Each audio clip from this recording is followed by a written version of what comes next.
청주 열린사이버대 소방방재학과 교수 연결해서 계속해서 사고 관련 이야기 나눠보겠습니다. 나와 계십니까? 네, 나와 있습니다. 예, 안녕하십니까. 오늘 오전 9시 7분쯤 전남 무안국제공항에서 항공기가 추락하는 사고가 발생했습니다. 현재 사고 원인이 버드 스트라이크라고 알려져 있는데요. 이 버드 스트라이크라는 게 어떤 겁니까? 네, 말 그대로 그 새와 부딪히는 사고인데요. 예. 특히나 이제 그 공항 같은 경우는 민간 공항은 바닷가 이렇게 넓은 구역 외진데 위치하다 보니까 또 이게 샛떼들이 많이 있어서 이 샛떼들의 출몰, 공항 이런 지역에서는 이제 그 사고 위험이 항상 상존하는데요. 그래서 이제 그게 유리창에 바로 부딪히거나 이렇게 그 제트 엔진에 빨려 들어가거나 여러 가지 형태로 사고가 나는데 뭐 이게 어떤 형태인지 아직 밝혀지진 않았지만 예. 이거는 말 그대로 제보자의 말씀이기 때문에 그 과정에서는 이제 하나의 원인일 수 있다 이렇게 보여집니다. 아, 그럼 이 버드 스트라이크는 현재까지 추정되는 원인이라는 말씀이신데 네. 외진 곳에 위치하다 보면 실제로 버드 스트라이크 사고가 좀 자주 발생하는 편인가요? 실제로 이제 그 위험이 상존하는 거죠. 사고 자체의 발생보다는 샛떼 자체가 활주로 근처에 오지 않도록 예. 소리나 그리고 여러 음파 조치로 제한하기도 하고요. 예. 그리고 모든 공항에선 그런 것들을 많이 하고 또 그렇지 않더라도 하늘을 비행하는 중에도 일어날 수 있는 사고가 되고요. 그래서 예.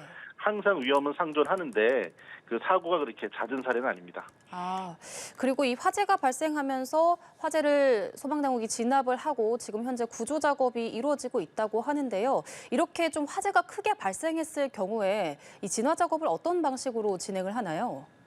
네, 일단 그 추정이지만 지금 그 정보가 많지 않아서 추정인데요. 예. 해당 그 무안국제공항은 국제공항급으로 전용 소방차 3대 그리고 소방 인력 34명을 보유하고 있는 자체 소방대도 보유하고 있습니다. 예. 그런데 이제 일단 항공기가 이렇게 불시착이라고 우리가 통칭을 하는데 예를 들어 랜딩 기어가 망가졌다든지 어떤 이상 원인으로 불시착을 사전에 알면 활주로를 불연성 포로 도포를 하고 소방대가 대기를 하고 이런 조치가 되는데요. 예. 지금 추정상 이렇게 항공기와 외벽을 충돌하는 이런 사고 같은 경우는 미리 이 사고가 일어날지 예상할 수가 없잖아요. 그렇죠. 그렇게 되다 보니까 항공유 특성상 이 자체가 인하점을 높이긴 했지만 휘발유처럼 위험합니다. 그렇기 때문에 이런 충돌, 마찰 이런 사고가 화재로 바로 이어지게 되고요. 예. 그 사이가 너무 짧기 때문에 신고 이후에 화재가 출동한다면 그 사이 인명 피해가 우려가 커지게 됩니다. 그렇기 때문에 지금 구조 인원이 얼마나 되는지 매우 좀 간절하고 위험하고 걱정되는 상황입니다. 예. 그리고 목격자의 진술에 따르면 처음 폭발음, 굉음이 나면서 화재가 발생을 했고 그 이후에도 좀 연쇄적인 폭발음이 들렸다고 하거든요. 연쇄적인 폭발음의 이유는 뭐라고 추정을 할 수가 있을까요? 네, 지금 제보 사진을 보더라도 초기 화재보다 이후에 화염이 매우 커지고요. 검크 크게 하고 있는데 항공기 같은 경우는 이 기체 자체에 날개 몸통에 그 항공유를 저장을 하고 있고요. 예. 그리고 우리가 불 끄는 종류가 틀린 A급, B급, C급 화재라고 하는 일반 화재, 항공기 유리 화재, 그리고 전기장치 전기 화재 이런 것들을 복합적으로 가지고 있습니다. 그렇기 네. 때문에 이게 화재가 발생했을 때 탈 것들의 요소들이 많죠. 우리가 항공기에 탑승했을 때 다른 이동 수단과 다르게 소화기 안전 교육을 실시하지 않잖아요. 그만큼 화재가 발생하면 소화기 사용 유무와 상관없이 큰 피해로 이어지기 때문에 위험이 커서 그런 건데요. 그 초기에 화재가 부딪혀서 발생을 해서 그 부분에 화재가 발생을 했고, 예. 그리고 항공기 곳곳에 있는 항공유, 탈 것들 이런 것으로 폭발음과 함께 화재가 확산된 것으로 보입니다. 예, 화재가 옮겨 붙으면서 여러 폭발음이 들렸던 걸로 지금 이야기를 해주셨는데 그럼 이럴 경우에 지금 후미에서 구조 작업이 진행 중이라고 전해지고 있는데 구조 작업은 어떻게 이루어지게 되는 건가요? 네, 일단은 그 후미 구조라고 하면 두 가지가 있는데, 외부에서 승객들이 자체 자력으로 탈출을 유도하는 지원을 하는 방법이 있고, 직접 구조대가 들어가는 방식이 있는데, 아직 전해지진 않는데요. 근데 그 후미 쪽 안타까운 사상자를 이렇게 몇 명 이렇게 전해지는 거 예후로 봐서는, 후미 쪽 화재는 진화가 되어서 구조대가 진입한 것이 아닌가 이렇게 추정해 볼 수가 있겠고요. 예. 그리고 후미와 중반부 이렇게 탈출을 하시고 못하시고 여러 가지 긴박한 상황이 있을 텐데 이 동체가 분리까지 되는 상황이 아닌가 이렇게 볼 수도 있어요.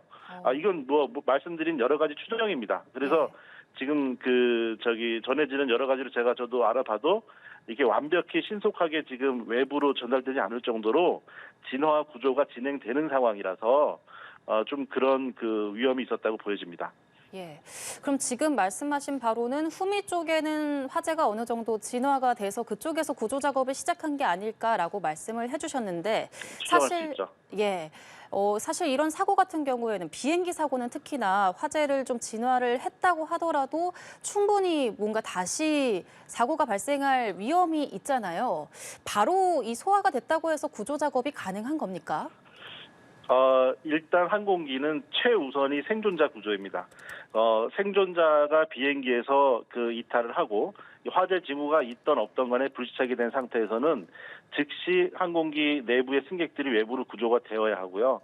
왜냐하면 화염이 발생된 상태에서 내부에서는 소화 시스템이나 생존 시스템이 제공되기가 어렵습니다. 없죠, 사실은. 예. 그렇기 때문에 생존자를 구조하는 게 최우선이고 그 다음에 화재를 진압하는 과정에서는 외부로 그 피해가 확산되는 석유화학 기지 이런 것들의 정도 수준이 아니기 때문에 예. 소방대 인명대의 안전도 중요한 거죠. 그렇기 예. 때문에 오히려 전소를 기다리고 화재를 억제하는 이런 상태로 외부에서 진압을 하게 됩니다. 예, 알겠습니다. 추가적인 피해를 더 막기 위해서 그리고 구조대원들의 어쨌든 피해를 막기 위해서 완전히 전소를 한 뒤에 구조 작업을 벌여야 한다는 이야기를 해주셨습니다. 네, 지금까지 백승주 열린사이버대 소방방재학과 교수와 함께 이야기 나눠봤습니다. 교수님 오늘 말씀 고맙습니다. 네.